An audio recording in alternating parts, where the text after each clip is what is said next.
everybody, it's Angel from Halo Inspirations. We give you inspirations to help you spread beauty and joy through your quilting journey. Happy hump day, whoop whoop. Happy Wednesday to each and every one of you. I hope I'm finding you in a good quilty mood. 3 years ago, guys, we opened up this channel and we started off with basics of quilting or piecing. That was 3 years ago. So we have decided to redo these videos and we're going to do it a little bit different. So many of you have asked for patterns that I've done in paper and along with the video. So for this Back to the Basics series, we are going to do a project. It's just a small project. It will become a place mat or a sewing mat to put your sewing machine on. So it's not a very big project, which makes this a lot simpler, but we can still cover all of the basics that we covered before, okay? So saying that, we're going to move forward here. I want to tell you I always teach, there are 4 main parts to successful piecing. Prepping your fabric, cutting your fabric, sewing your fabric, which has 2 parts. It's sewing a straight line and that wonderful 1/4 inch seam. So we will be going over that. And also pressing. Those are your big components to being having a good successful outcome in your piecing. So for this video, we're going to begin with prepping, okay? Now, this project that we're making, I want to tell you it finishes at 16 by 24. So it's not huge. And it's very simple to get this all done, okay? I do want to talk just a second about the things that you'll need because this is something that we've done in the past and I'm always going to continue to do that with different projects now and in the future. So the background fabric that I'm using, which is very hard to tell, it is actually Dapple Dots. It's designed by the Riley Blake designers. So in cream. I know that's hard to see, but it is cream. And you'll see more of it as we go through the actual project. You'll be able to see it up close and personal, but it's very cute. It's very well done. It's a great blender, very good background fabric. And in case you're wondering, it's C650-cream. We do have it in our shop, so if you are so inclined. Now, how much will you need of that? I will tell you that I believe you need 1/3 of a yard to get all of the background blocks appropriately. Now, you'll have a little extra, but that's how our stash gets built, right? So 1/3 of a yard. I'm actually going to demonstrate prepping that fabric with 1/2 yard. I like extras. I like to build my stash a little bit faster. And in case I need that little extra, it's there for me. Okay. So 1/3 of a yard for background. The other part of the mat, I'm going to be using B dots. Now I have a 10-inch square out here, a 10-inch square pack, or a 10-inch stacker, as Riley Blake likes to call them. B-Dots is a Lori Holt Bee of Your Bonnet product. She is the designer of this fabric. It is so super cute. Now, what you will need, you don't need a 10-inch square pack, guys. I have one, and I have plenty left over from another project. So I'm going to utilize this, but basically it's going to be 48 2.5-inch squares. Now, that is way above and beyond what we're talking about today, but I want to give you an idea of what I'm going to be using. Bottom line is you could use a 5-inch stacker or a 5-inch square pack very easily. You'll still have plenty of fabric and lots left over because, again, it's just 48 2.5-inch squares. So just a heads up, that's what you'll need for that. Now, as far as backing and batting goes, or your backing, you'll need 2/3 of a yard. Now, you will again have leftovers, but to get us through this entire project, 2/3 of a yard is what I'm recommending. Binding, no matter if you are doing 2.5-inch strips or 2 1/4 inch, both of them would be 1/4 yard. That's what you'll need for your binding. Okay, so we got the project details out, and I will tell you, I'm going to drop in the description box what I just said. And then at the end of the series, it'll be in a pattern format where it'll be a free download, free pattern for a while. Eventually, it may come out as something that is paid, but I'll let you know more details when the whole thing drops. But you will get different parts for different videos until the end. And so if you're watching this in the future, there should or may be a pattern ready for you in paper format. What? Yes. Okay. So those are the necessaries. I'll drop them in the description box. But now we're going back to our prepping fabric. So what does prepping your fabric mean? Well, I will tell you, when it comes off of the bolt, I've got a darker piece here. I thought it would be easier to see. You know, this has been folded up. I think this is probably 1/3 of a yard. It might be a half, but you will see, I've had it folded, but you will definitely see that really thick line. That's where it's actually folded on the bolt, and it's a pretty good crease. And then of course I've just had this all folded up so you can see a lot more folds in it. So prepping the fabric means that we're taking the fabric and in our own way, we get it ready to cut and to use, okay? Because we take these bigger pieces, we cut them into smaller pieces, and then we sew them back together in bigger pieces. That's the quilty way, right? So I'm going to say there are 3 really big ways to prep your fabric, okay? Number 1, you could just press it. Just take an iron and press it out.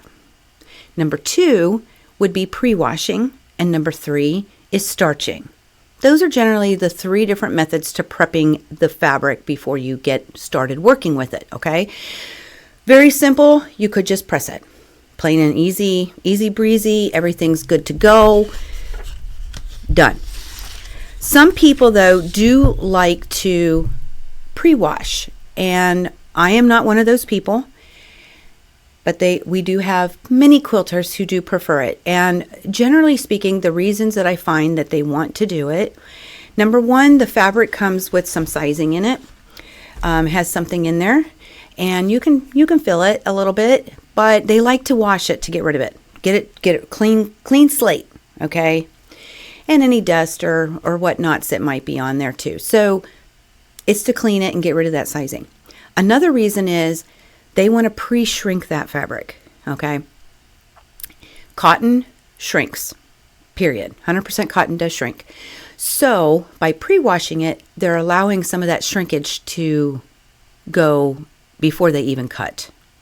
Sounds pretty smart. Third reason, in case something might bleed.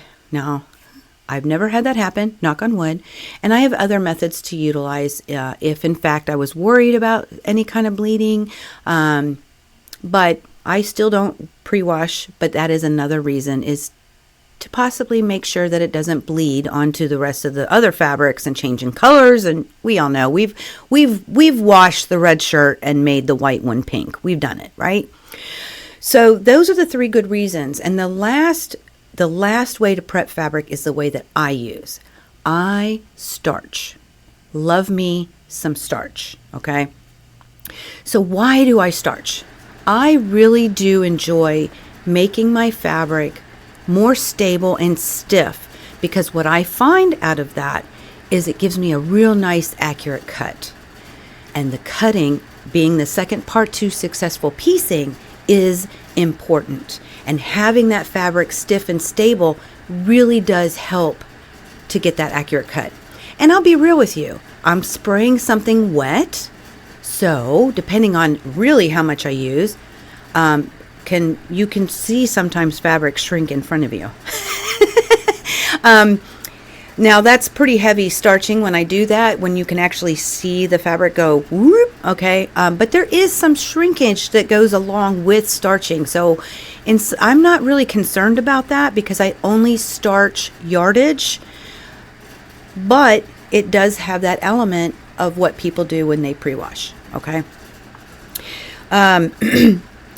Saying that, that is the one reason I do not starch any pre-cuts. not fat quarters, not 10-inch squares, 5-inch squares, jelly rolls or 2.5-inch strips, nothing that is pre-cut and not coming off the yard. I don't starch that. And the reason is because it does have some shrinkage, and I want all of the block that I purchased. I want all the fabric to utilize it in the best way possible.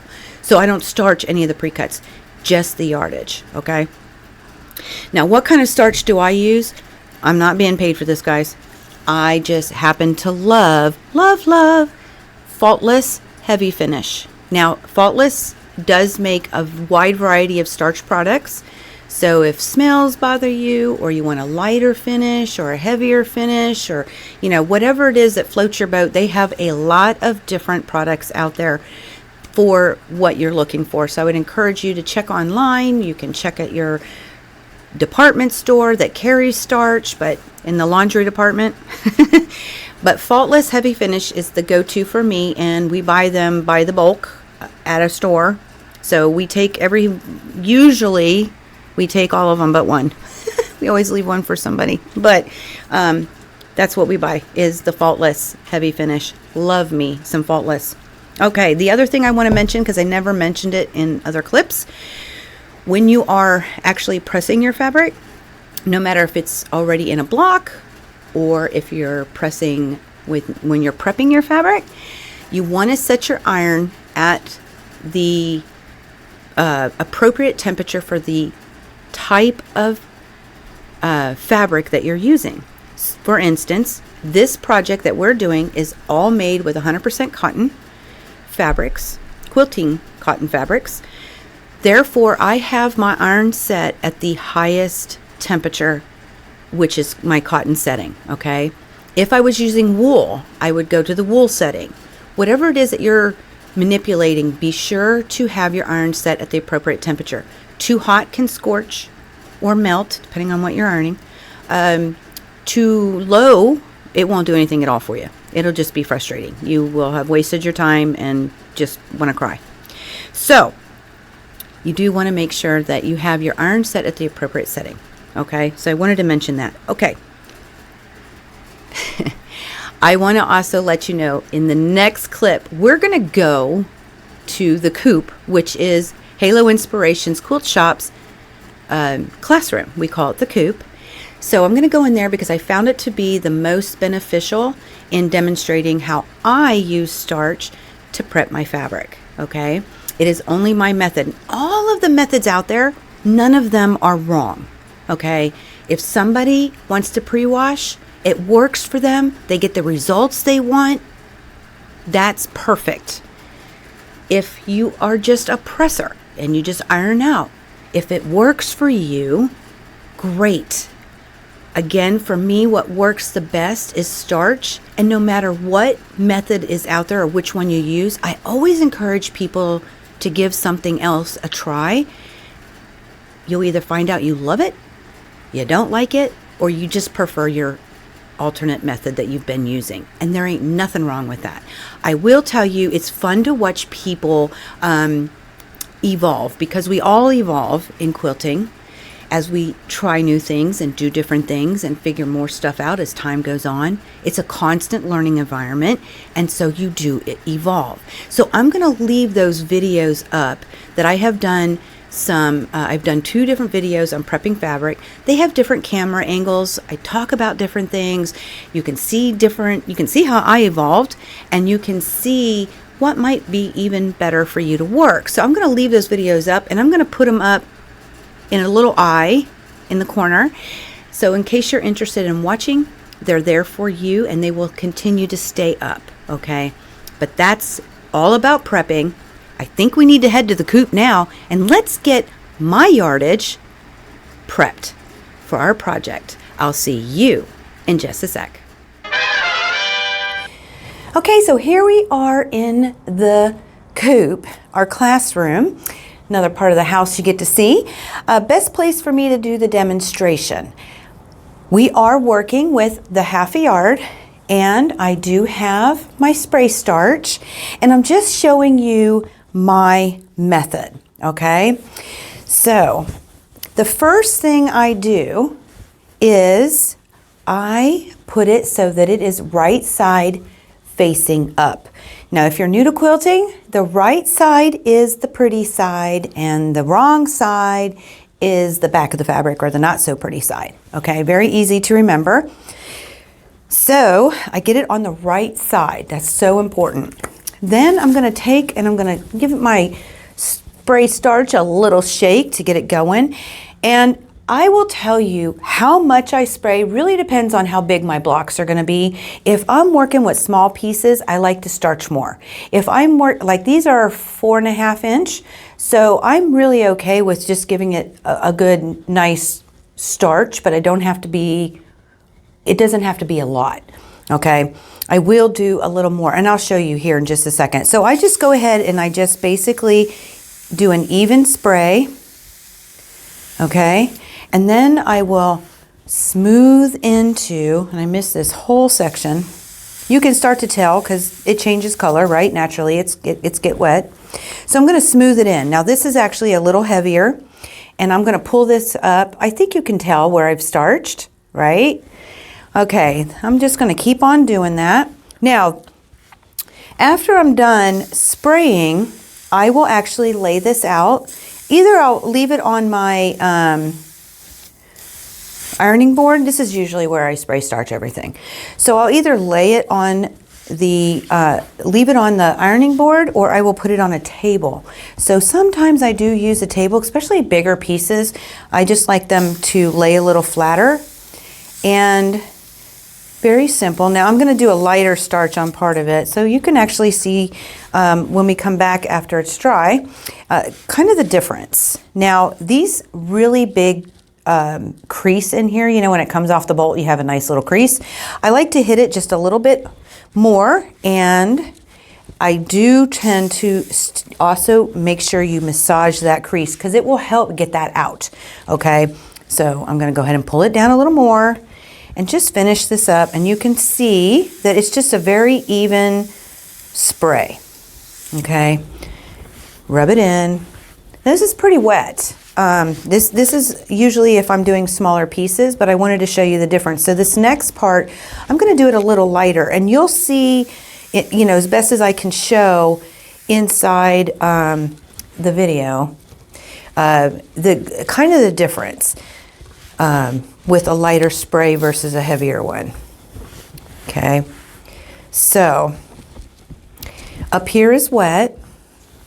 Down there it's wet too, but I know it's hard to see in camera, but when we come, when it dries and we press it, I think you'll be able to see a slight difference.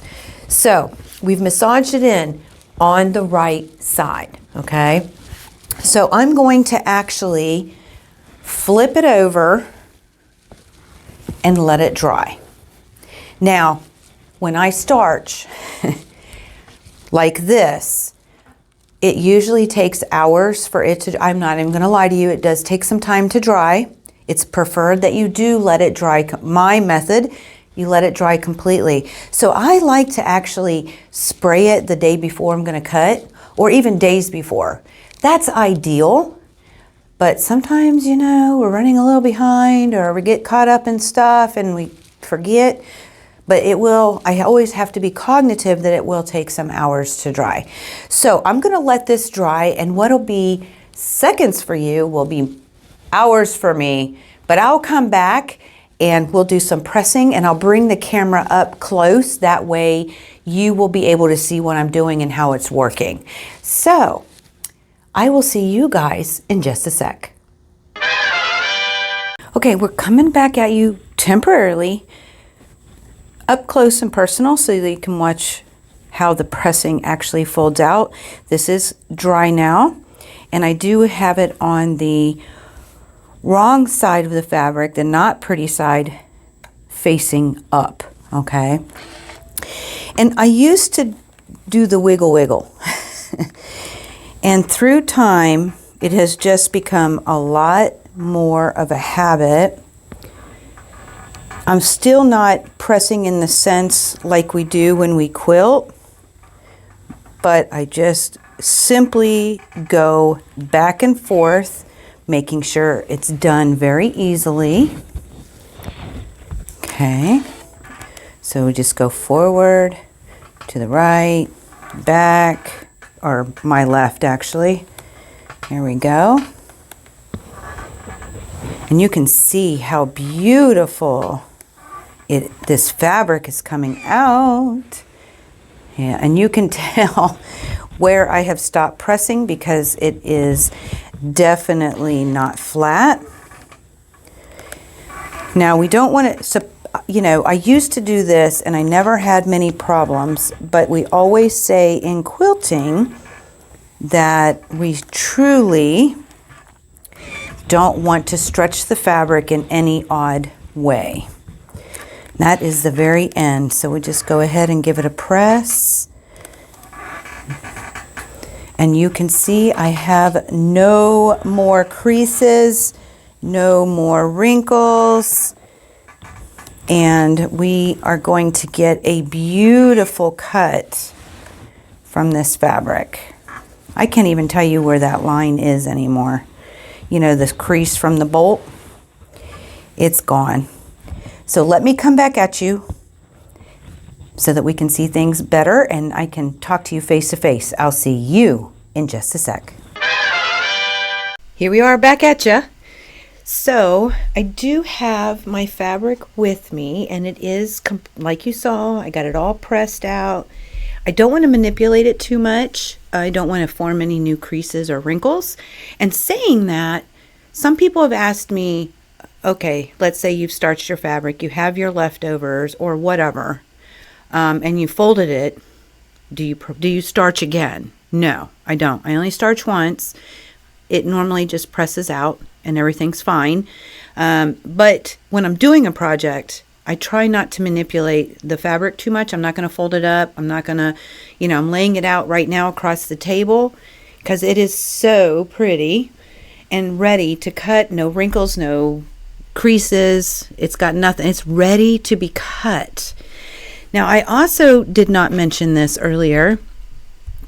Two more things that I can think off the top of my head. Because there is some shrinkage involved when you do starch, notice that I starched before I cut. So once you've cut your fabric, if you haven't starched it, I would not recommend starching your fabric. So for instance, I might have a 2.5 inch square. I've cut my fabric 2.5 inch squares, and then I went to starch them.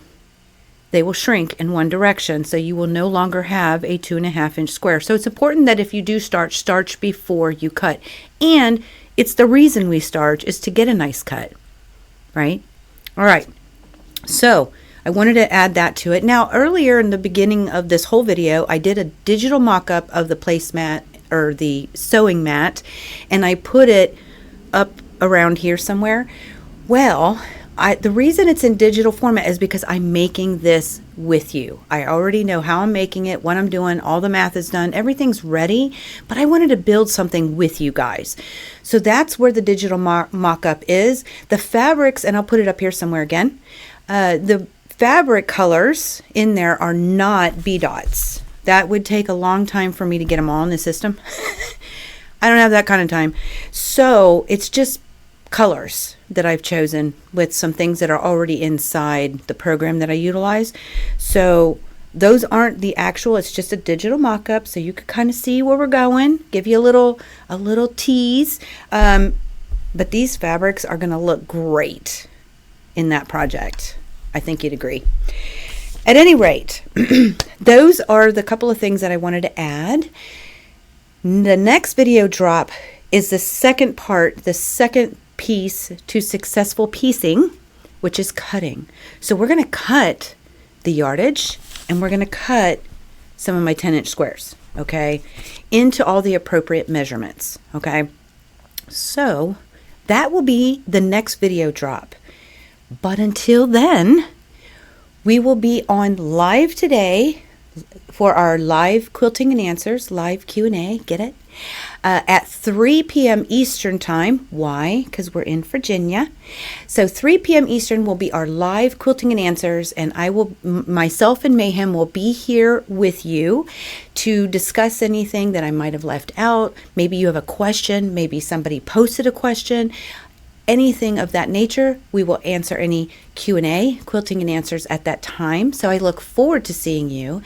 If you like our videos, or anybody's videos, make sure you give it a thumbs up. And for all of the rest of the series, when the videos drop, it's a good idea to hit the notification bell, ting, so that you will be notified when the video actually drops or when we may come on live. So it's a really great idea to go ahead and get that done. Just as a reminder, I love it when people remind me because I'll forget. So I'm reminding you, go ahead and hit that thumbs up and hit the notification bell, ting, and make sure that it says all. I noticed on some of mine they don't, and I don't always get notified when they're dropping, and I'm like, what is going on? It's because I have it, somehow it goes to a default of personalize or something. The all button will let you know all of the notifications it hit, and I look forward to seeing you in the near future. So next video drop, we are going to be doing cutting, but until then, I'll see you at 3 p.m. today for our live Q&A, and until next time, may you all continue to be inspired, productive, ever so joyful. Never stop believing, and never stop making your dreams in quilting come true. We love y'all. Happy quilting. Happy hump day. Whoop whoop. See you all soon.